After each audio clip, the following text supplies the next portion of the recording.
சிம்பிளா, ஹெல்தியா, vitamin C சத்து மிக்க நெல்லிக்காய் ஹல்வா எப்படி பண்றதுன்னு பார்க்கலாம். இது சுகர் இல்லாம பண்ண போறோம். ஹேர் குரோத்துக்கு ரொம்ப நல்லது கூட.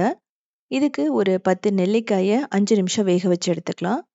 இப்ப இந்த சீட்ஸ் எல்லாம் ரிமூவ் பண்ணிட்டு மிக்ஸியில போட்டுட்டு தண்ணியே ஊத்தாம கரகரப்பா அரைச்சு எடுத்துக்கணும். இந்த மாதிரி தான் இருக்கணும். பேன்ல போட்டுட்டு 1 நிமிஷம் நல்லா ரோஸ்ட் பண்ணணும். அது தண்ணி அப்சர்வ் பண்ணிக்கும். இப்போ 1/2 கப் நாட்டு சர்க்கரை போடணும். முதல்ல 1/4 கப் போட்டுட்டு மீடியம் ஃப்ளேமில் நல்லா குக் பண்ணணும். அதுக்கப்புறமா திரும்ப ஒரு 1/2 கப் நம்ம நாட்டு சர்க்கரை போட்டுக்கலாம். இதில் 2 டேபிள் ஸ்பூன் நெய், ஒரு 2 டேபிள் ஸ்பூன் கார்ன்ஃப்ளவர் இல்லைனா அரிசி மாவு, ஃப்ளேவருக்கு ஏலக்காய் போட்டுக்குங்க. இல்லை அப்படின்னா நீங்கள் இஞ்சியை அரைச்சி கூட ஊற்றலாம். ட்ரை ஜிஞ்சர் பவுடரும் போடலாம், அதாவது சுக்கு பொடி.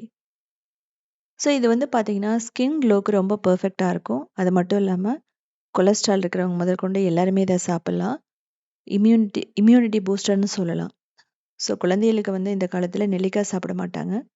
கண்டிப்பாக இதை கொடுத்தீங்க அப்படின்னா ரொம்ப ரொம்ப டேஸ்ட்டாக விருப்பப்பட்டு சாப்பிடுவாங்க.